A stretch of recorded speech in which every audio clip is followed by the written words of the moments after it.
Warahmatullahi wabarakatuh. Semangat pagi, salam sehat. Bapak Ibu, pada pagi hari ini ada beberapa informasi yang perlu saya sampaikan. PDB SMA SMK tahun pelajaran 2021-2022. Nah, ini penting saya sampaikan karena nanti berkaitan dengan wali kelas terutama atau Bapak Ibu guru juga. Kalau di lingkungan masyarakat ditanya tentang PPDB SMA SMK, nanti agar bisa berikan informasi selama Bapak Ibu mengetahui informasi tersebut, maka ini saya sampaikan. Bapak Ibu, yang pertama adalah mengenai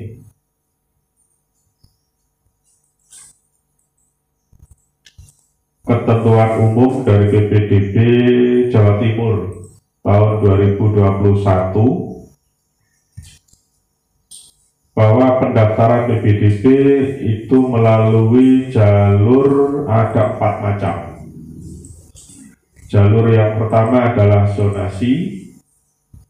Ini kuotanya minimal 50%. Kemudian jalur afirmasi, kuotanya minimal 15%. Yang ketiga, jalur perpindahan tugas orang tua atau wali, ini kuotanya maksimal 5%.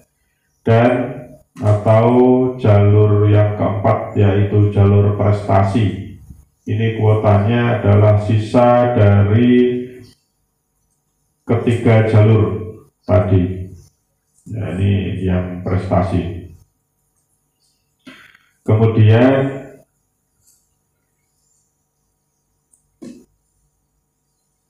yang penting juga diinformasikan adalah tahapan PPDB. Tahapan PPDB ini ada 5.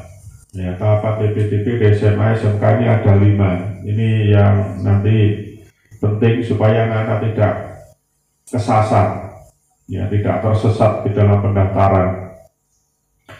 Tahap pertama itu untuk SMA dan SMK. Ya. Tahap pertama ini meliputi jalur afirmasi, jalur perpindahan tugas orang tua, kemudian jalur prestasi hasil lomba. Ini tahap pertama.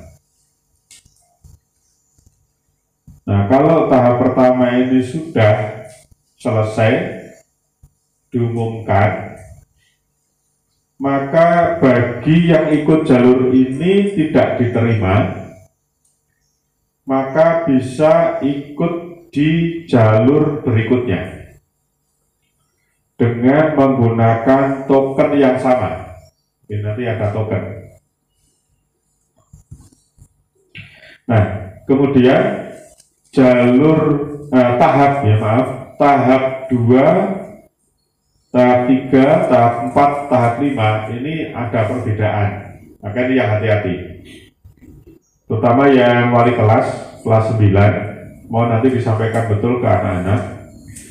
Tahap 2 itu hanya untuk SMA.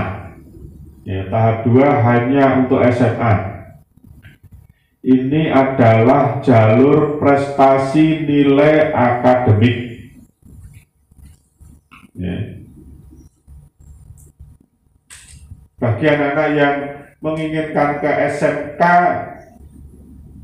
jangan mengambil tahap ini, jangan daftar pada tahap 2. Ya, jangan daftar pada tahap 2. Nanti kalau sudah masuk, ya, sudah diterima di tahap 2 ini, maka tokennya sudah ditutup, nggak bisa daftar ke jalur atau tahap berikutnya. Kemudian setelah tahap 2 untuk SMA ini selesai, sudah diumumkan, Maka bagi anak-anak yang tidak diterima pada tahap ini, tokennya terbuka untuk tahap berikutnya. Nah, kemudian anak-anak yang tadi di tahap pertama tidak diterima dan ingin masuk SMK, maka jangan ikut tahap 2, nggak usah daftar, tapi langsung nunggu tahap 3 ya. Nunggu tahap 3. Jadi kalau tahap 2 sudah diumumkan, maka silakan anak-anak yang tadi di tahap pertama tidak diterima, yang daftar tahap pertama nggak terima, kemudian inginnya adalah SMK, maka ketika tahap 3 dibuka, daftar di situ. Tahap 3 itu adalah untuk SMK jalur zonasi ya. Jalur zonasi.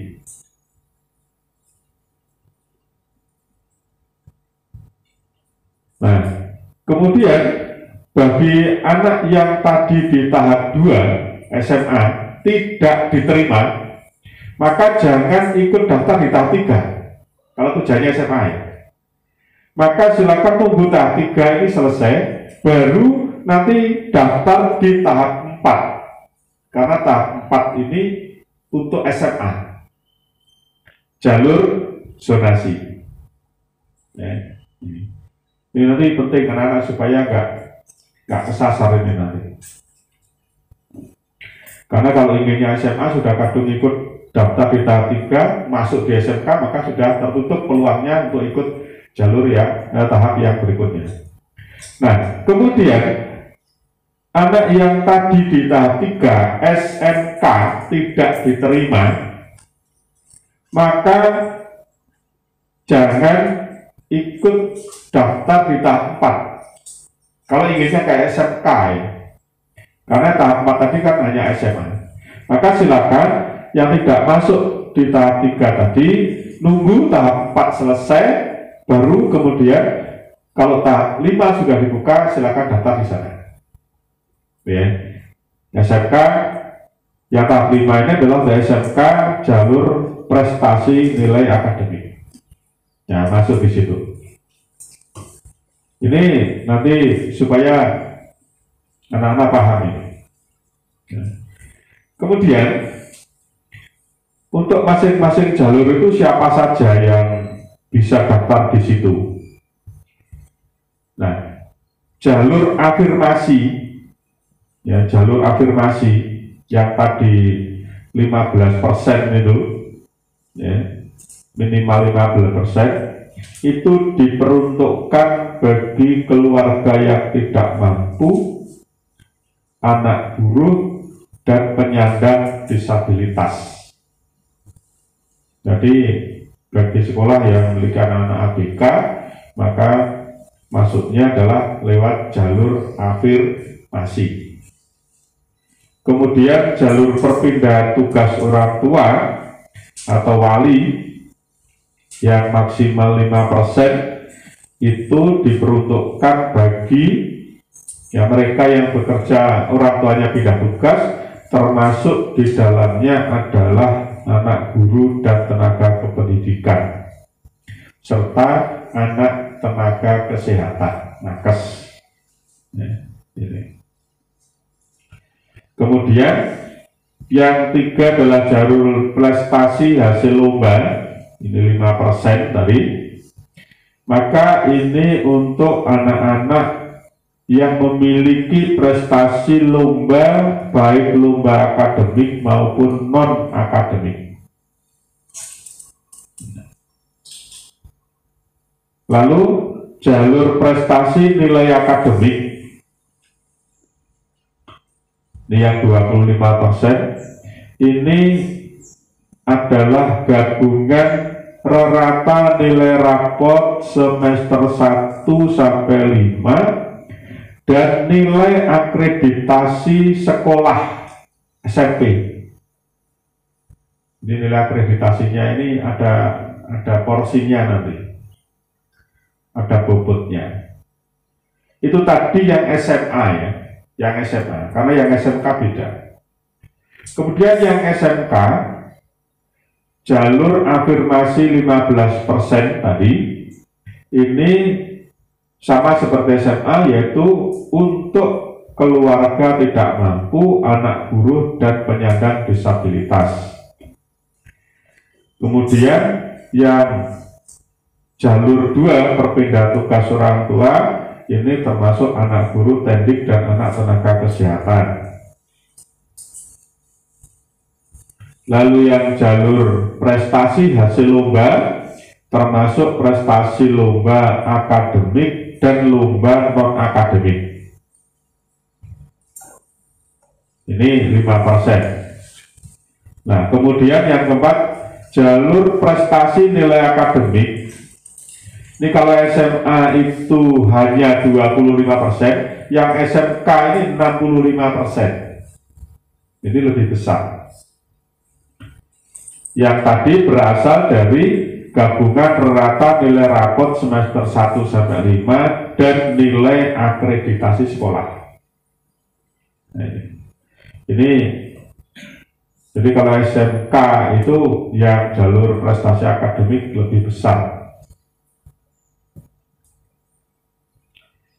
Nah, kemudian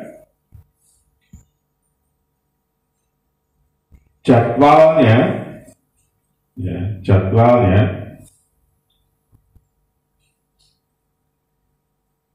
ya ini yang perlu saya sampaikan juga, yang nilai akademik tadi Bapak Ibu, jalur dan nilai akademik untuk SMK itu penghitungan nilainya yang 70% itu dari nilai rata rapot 70% ya.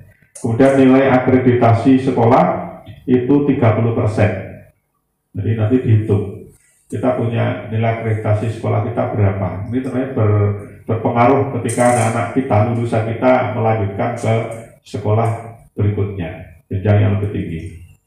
Yang SMA juga sama, jadi nilai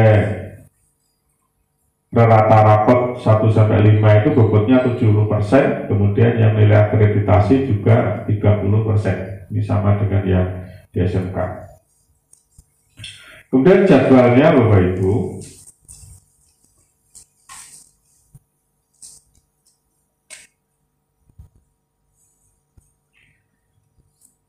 ada pra pendaftaran. Ini sosialisasi Juknis BPDB Jatim 2021. Ini adalah di bulan Maret April seperti saat ini. Ya. Dari Cabang Dinas sudah menyampaikan beberapa hari yang lalu, kemudian sekarang saya sampaikan ke SMP2. Lalu entry nilai rapot oleh kepala sekolah tanggal 5 sampai dengan 10 April. Berarti kalau sekarang belum selesai, masih ada waktu besok. Kita sudah selesai, Pak? Kenapa? Oh gitu ya. Jadi waktunya tinggal besok sehari. Hari ini dan besok. Kemudian verifikasi nilai rapot oleh siswa. Ini tolong nanti disampaikan ke anak-anak kelas 9 bahwa mulai tanggal 12 itu sudah bisa melihat nilainya yang diinput di sistem PPDB ini. Kalau ada kekeliruan, maka silakan dilaporkan supaya direvisi. Itu sampai dengan tanggal 14, jadi tanggal 12 sampai 14 April. Ya. Jam kerja mulai 01.00 sampai 23.59. Lalu pembetulan nilai rapot tanggal 12 sampai dengan 17 April. Ya, ini pembetulan kalau ada yang salah. Kemudian pengambilan PIN. Nah ini anak-anak jangan sampai lupa. Pengambilan PIN tanggal 19 April sampai 31 Mei. Ini lama. Ini semuanya tadi secara online. Ya, semuanya tadi dilakukan secara online. Lalu jalur tahap 1 PPDB. Yang tadi untuk jalur afirmasi, perpindahan tugas orang tua atau wali dan prestasi hasil lomba, ini pendaftarannya tanggal 3 sampai 4 Mei. Nah ini nanti supaya disampaikan ke anak-anak. Lalu verifikasi dan validasi oleh SMA SMK tanggal 4 sampai dengan 6 Mei. Ini sampai jam 4 sore, jam 16. Kemudian pengumuman untuk tahap 1 itu tanggal 7 Mei. Ya. Pengumumannya tanggal 7 Mei. Jam 8 pagi. Lalu konfirmasi oleh siswa yang diterima tanggal 7 sampai 8 Mei. Di tanggal 8 Mei ini sampai jam 23.59. Nah ini tolong nanti anak-anak yang sudah diterima misalnya di tahap 1 ini segera melakukan konfirmasi.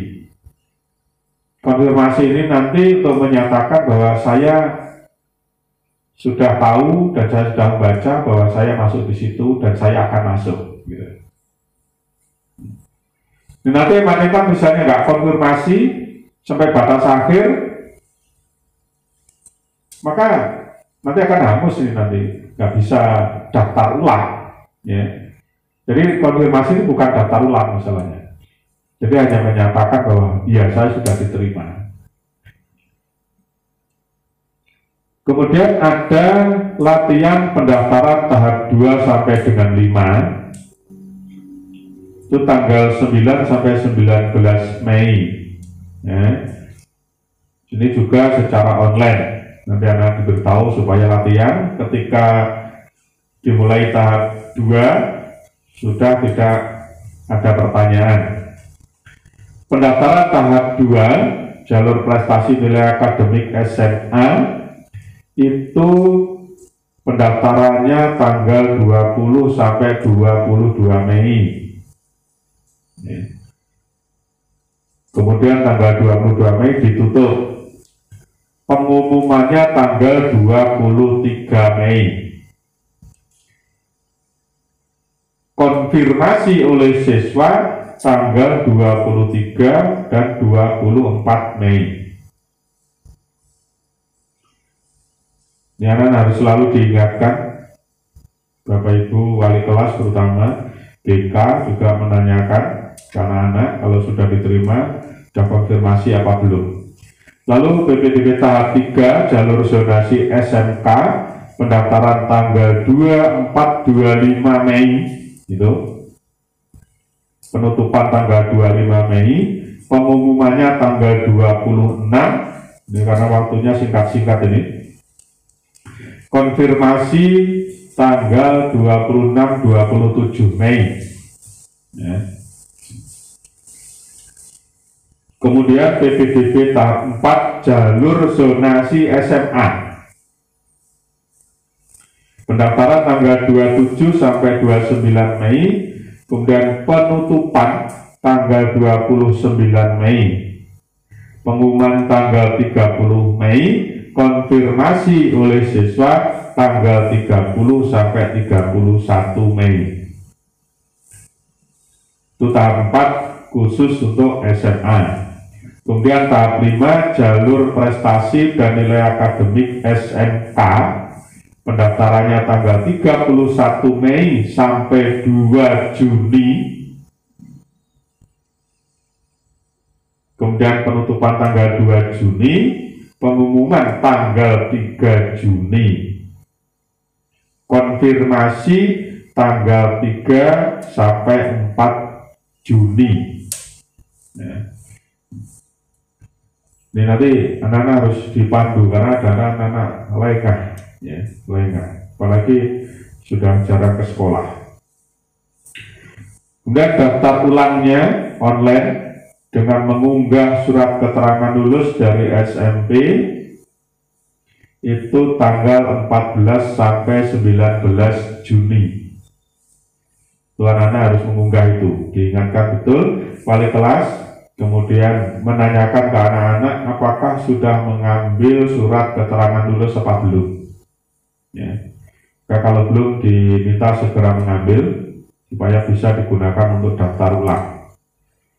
Kemudian verifikasi keaslian berkas oleh SMA atau SMK sebelum dimulainya tahun pelajaran baru dengan melaksanakan protokol kesehatan secara ketat tanggal 21 sampai dengan 30 Juni jam kerja, tempatnya di SMA SMK negeri yang tempatnya anak diterima. Jadi berarti harus datang. Ya. Itu Bapak Ibu berkaitan dengan PPDB SMA SMK, dan kita harus selalu mendampingi anak-anak supaya anak-anak tidak terlewatkan untuk mengikuti pendaftaran di SMA maupun SMK. Jadi terutama yang di tahap-tahap tadi, supaya anak-anak jeli, jangan sampai inginnya masuk SMA tapi kemudian daftar di tahap itu untuk SMK. Nanti kalau nyantol di situ diterima, maka nggak bisa melanjutkan pendaftaran di tahap berikutnya. Oke. Itu Bapak Ibu informasi berkaitan dengan PPDB SMA SMK tahun 2021. Mungkin ada yang ditanyakan Bapak Ibu? Ya, monggo.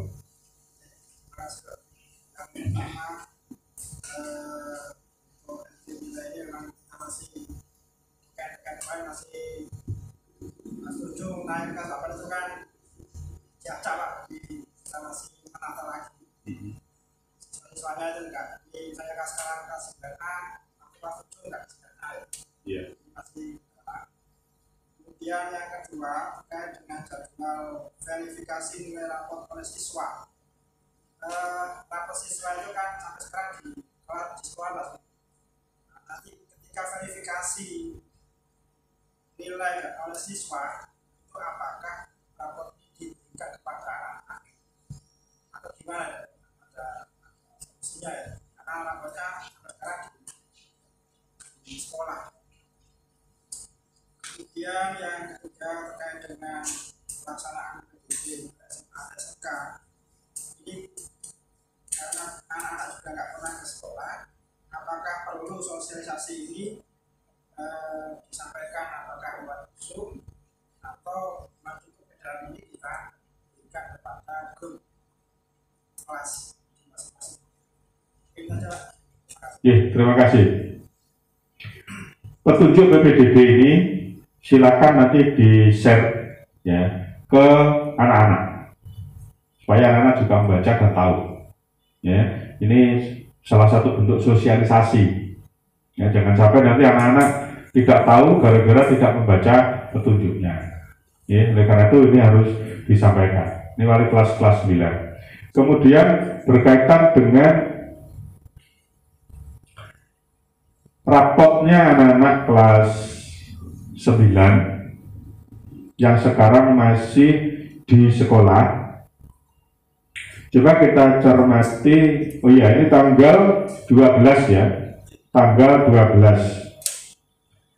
Nah ini gimana, kita beri kesempatan anak-anak untuk melihat rapotnya masing-masing. Nanti kita diskusikan lebih lanjut ini bagaimana caranya, mungkin antara wali kelas dengan kurikulum ya. Nanti kita setting apakah adakah alternatif supaya anak-anak tahu nilai rapotnya itu. Kalau kita punya file nggak dulu yang PDF? Nggak punya ya? Kalau sekarang ini kan kemarin kita belajar lagi nggak PDF Pak. Pak Excel saja. Dan pada semester 1 sampai semester 5 sudah kita reskan masih selesai. Maka ini tanggal 12 sampai 14 April. Ya. 13 sampai 14 April itu kan masih bulan puasa ya. Iya. Kita jadi. Apa begini? Ada waktu nggak kita membuat data nilai itu untuk anak kelas 9? Ngeceknya harus di rapot asli masalahnya. Kalau daftarnya yang sudah kita buat bisa kita share ke anak-anak. Nanti sama jadinya. Iya. Kita nggak tahu ada kesalahan dari rapotnya. Karena anak kita beri giliran, mungkin ada usul monggo. Diberi giliran untuk mengambil rapot dulu, tapi ada risiko enggak itu, risiko lupa dan sebagainya. Nah ini, monggo ada usulan Bu. Bentar ini ada Bu. Kalau tahun kemarin itu Pak Harvey menugaskan wali kelas untuk ngecek nilainya anak. Wali kelas ya? Iya, wali kelas. Satu mungkin Pak Diono ada usul? Ini untuk masalah rapor, ini memang tidak semuanya anak itu punya fotokopi. Iya. Tapi di BU itu kan setiap kali kita membagi rapor itu kan biasanya Semester. kita juga mengirimkan. Iya. Nah, mungkin tahap pertama itu kita cek atau kita informasikan ke anak untuk dicek nilainya, atau mungkin dikirim ulang. Kalau tidak dikirim ulang nanti ngecek dari kiriman yang dibuat setiap semesternya. Tapi kalau seandainya tidak bisa, ya mau tidak mau nanti anak suruh ke sekolah terus suruh fotokopi. Iya. Fotokopi langsung dikembalikan. Itu solusinya, karena rapor itu kan semester terakhir belum diisi. Iya. Terus nanti ya memang ada sedikit ekstra. Nah, artinya kan butuh waktu yang tidak sedikit, tapi mengingat waktu yang saja itu mepet, ya mau ya kita harus bisa memberikan pelayanan ke para murid atau siswa dengan sebaik mungkin semampu kita. Terus yang terakhir, kalau seandainya apa yang disampaikan oleh Pak Ida tadi cukup, artinya tidak ada komplain. Saya rasa kalau yang komplain itu dari 297 itu tidak sampai 10 yang komplain. Iya. Nanti kalau memang ada yang komplain, ya sudah sampai sempurna. Kalau seandainya tidak ada yang komplain, ya alhamdulillah. Artinya kita kirim data yang tidak ada, nanti diproses. Kalau seandainya anak itu merasa nilainya kok tidak cocok,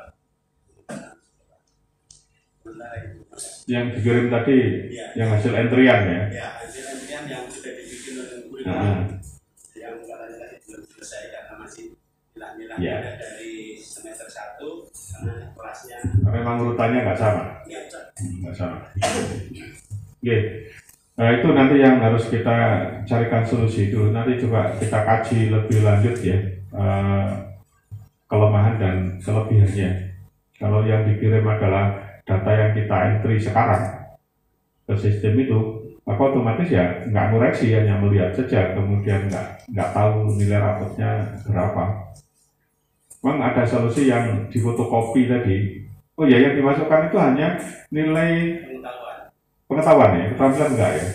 Hanya pengetahuan. Berarti kalau pengetahuan, kalau misalnya difotokopi ya berarti semester 1 sampai 5 hanya 5 lembar. Enggak, lebih Bapak. Hah? Lebih? Satu semester itu kalau saya salah sekitar 6 lembar. Loh, hanya nilainya saja. Halaman yang ada nilainya saja. Biasanya kan kalau pengecekan DP juga diminta dari semester 1 sampai semester 5. Betul ya? Enggak, maksud saya yang masih di entry yang dilihat hanya cek nilai angka toh? Iya. Nah, nilai angka itu yang ada nggak lembaran yang isinya adalah nilai angka mata pelajaran satu semesternya itu? Iya, dilihat. Tanpa deskripsi. Iya, oh, enggak ada di sini. Kakaknya hanya pengetahuan saja, cuma nggak sampai 6 lembar. Itu Kurang penampilannya.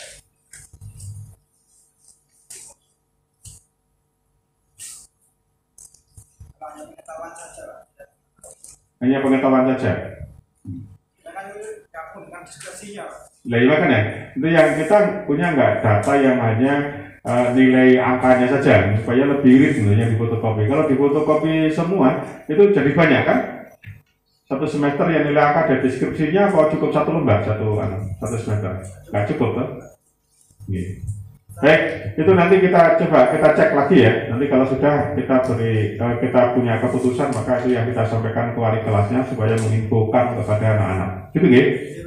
Oke. Oke, terima kasih. Itu yang saya sampaikan berkaitan dengan PPDB SMA SMK tahun 2020-2021. Dan saya ulang, ya. Misalnya tahap 1 jalur afirmasi, nah ini nggak diterima, nggak lolos. Boleh nggak? Nah ini mendaftar tahap 2-nya berikutnya. Kalau di SMP kan bisa. Kalau SMA-nya apakah misalnya tahap 1 nggak diterima, nggak lolos, kemudian bisa ikut tahap 2. Iya, jadi tadi sudah saya sampaikan bahwa tahap 1 itu untuk SMA SMK ya umum.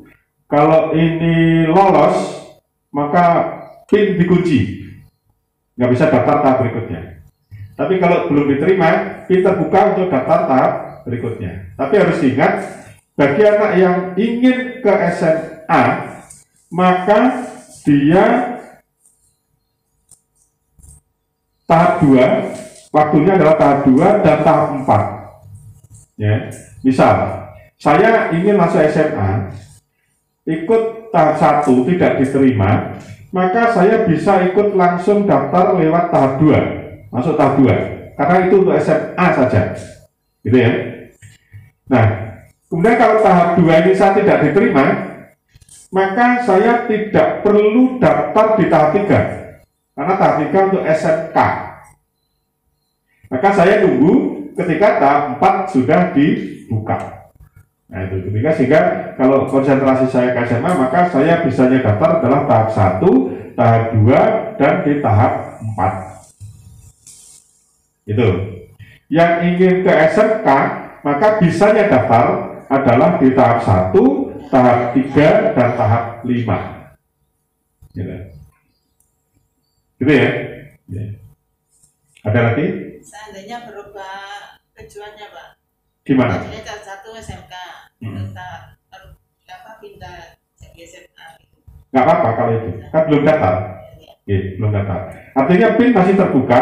Jadi ketika di tahap 1 itu milihnya SMK, kemudian tahap 2 mau SMA ya nggak apa-apa, selama masih terbuka itu.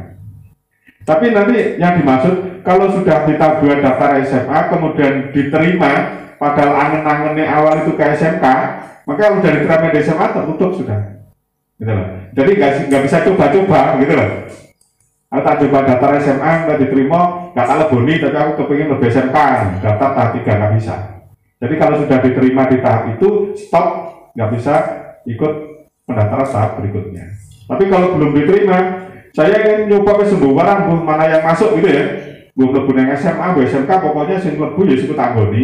Misalnya tahap 1 nggak terima, ikut tahap 2 diterima, ya sudah, berarti dia mantap di SMA. Kalau misalnya tahap 2 nggak diterima, terus ikut tahap 3, SMK diterima, ya sudah saya masuk SMK saja. Kalau gitu nggak apa-apa.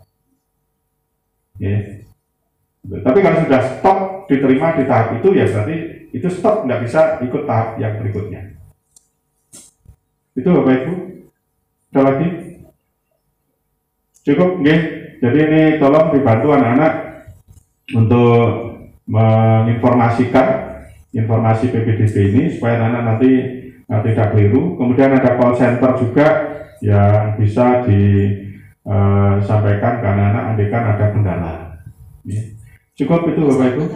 Iya, monggo. Kita kan wilayah Sidoarjo. Ya. Ada anak yang bertanya apa bisa daftar di wilayah Surabaya. Oh iya.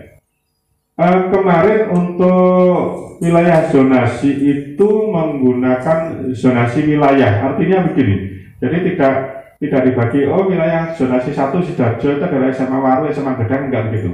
Jadi wilayah itu Surabaya, Sidoarjo, begitu. Jadi orang Sidoarjo bisa daftar untuk SMA SMK di Surabaya. Tapi ingat bahwa tetap dihitung zonasi, gitu ya, dihitung zonasi. Sehingga ya percuma saja kalau misalnya saya ingin ke SMA 5 Surabaya, rumahnya di Waru sini. Ya kalah kalau yang sekitar sana kan. Kan harus mikir begitu juga gitu. Kemarin katanya begitu. Jadi informasinya untuk zonasi ini adalah zonasi wilayah, bukan dibagi kelompok kecil ya. Yang dulu kan SMA 1 Gedangan, namanya dengan ini kan gitu ya. Nah itu, sekarang ini enggak. Informasi. Ada lagi? Cukup ya? Oke, terima kasih Bapak Ibu untuk informasi yang saya sampaikan.